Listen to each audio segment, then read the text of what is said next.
And I do have some slides that I believe are getting pulled up right now. Thank you so much. And thank you, Sandra, for the introduction.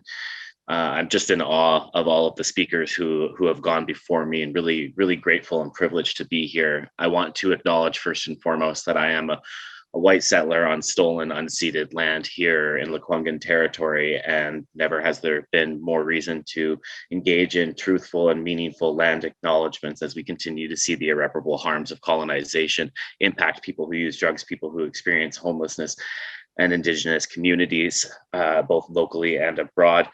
I want to talk to you about something that's quite parallel to the conversations that have already been occurring today around decriminalization, and then that is the splitting and sharing within supervised consumption services. Over the last 2 years, Health Canada has been in consultation with overdose prevention site and supervised consumption site operators and communities of people who use drugs around potential changes to regulations governing OPS and SCS operations in Canada. And one of the ongoing conversations that continue to arise is restrictions related to splitting and sharing and how they don't make sense and how they create harms. Splitting and sharing inside an OPS or SCS prevents harms related to splitting and sharing outside of an OPS and SCS, and failure to allow this to occur within an exempted service drives up risk for people who use drugs. Services that enforce restrictions to splitting and sharing experience scope creep when they have to police their own clients and participants who are trying to access a life-saving service. A national working group has since been formed through the OPS and SCS service providers community of practice to highlight the impacts of the current regulations and suggest pathways towards policy change. And as Garth Wallen so accurately put earlier on today, none of this work can or should occur without people who use drugs leading the charge. And so the first thing that we realize that we should be doing is making sure that we're asking people who have accessed, worked at, or even considered accessing an SCS or OPS what they see as the harms of not allowing splitting and sharing and what they see as an appropriate pathway forward. We're going to go through the results in more detail. There's just a summary on the screen right now, but we also collected qualitative responses from individuals. And one of the ones that really sticks out for me is that the ban on splitting and sharing makes no sense on the ground and does not concord with current drug use practices in the community. Excluding this practice results in the exclusion of people who are at increased risk of overdoses, and it also decreases the possibility for our team to reduce risks when dose sharing and preparation occurs. The motives behind the ban are misunderstood by many users and are perceived as counterproductive by the team that must apply this rule in practice without adhering to it. So the first initiative that our group undertook was the development and distribution of a survey for individuals who work at or are clients of OPS and SCS across Canada. The working group used an online survey tool, Google Forms, to collect survey data between March 8th, 2021 and April 1st.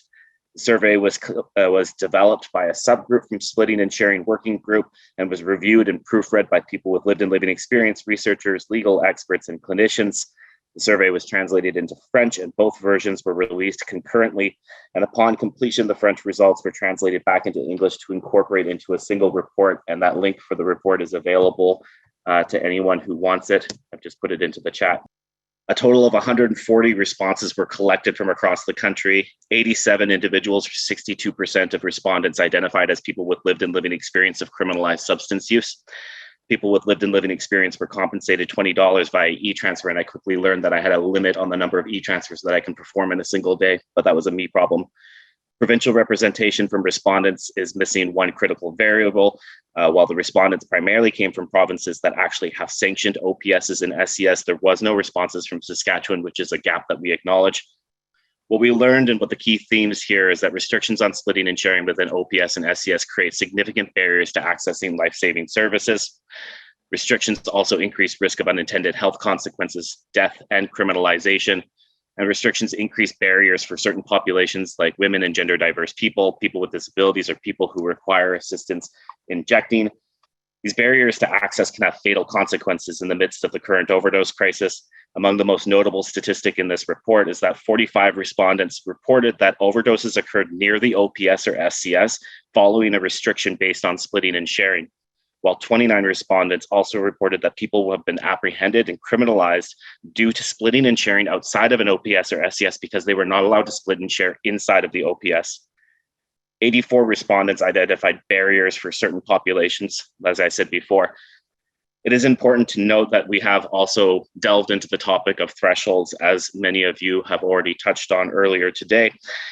And the majority of the respondents, 61%, believe that there should actually be no limitations on the amount that could be shared or split within an OPS or SCS. There are likely many reasons for this. The first is that thresholds create yet another artificial practice within the OPS and SCS. The less an OPS or SCS acts and feels like what happens out in the community, the less accessible it is to people who use drugs.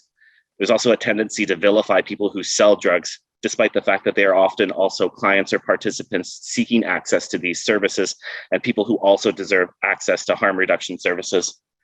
Should there be a need to create thresholds for splitting and sharing, the amount should be large enough to make simple determinations. At no time should splitting and sharing lead to OPS and SCS staff having to police those seeking access to services. It should not require staff to weigh substances or punish clients or participants for exceeding an arbitrary amount. There's a power dynamic at play here, and allowing splitting and sharing should be done through the lens of drug user liberation, not further oppression. Given the results of this survey, the National Working Group, which includes many people who use drugs, either past or present, is embarking on several steps. The first is to create a policy brief that outlines why the restrictions on splitting and sharing should be removed, along with strategies on how it could be implemented within the OPS and SCS. The policy brief will center on the perspective of people who use drugs and who use SCS and OPS to ensure it reflects community practices as much as possible. It will include the same protocol for OPS and SCS operators. And additionally, we'll be going to Health Canada to expand Section 56 exemption currently in place for SCS and OPS to allow splitting and sharing to occur on site.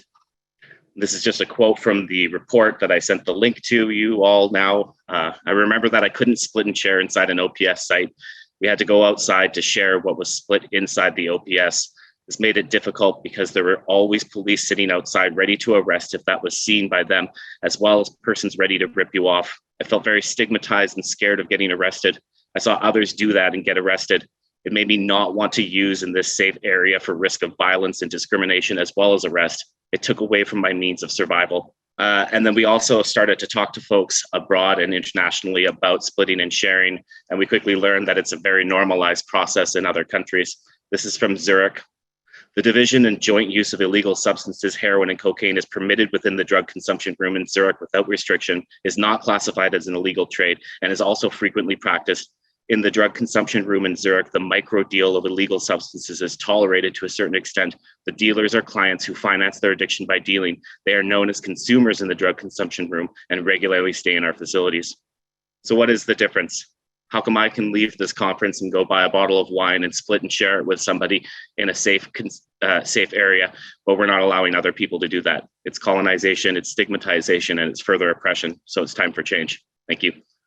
Thank you so much, Corey, for that amazing research. And thank you for popping the link in the chat box. I encourage everyone to take a look at it. It's truly extraordinary. And I think the first of its kind in Canada.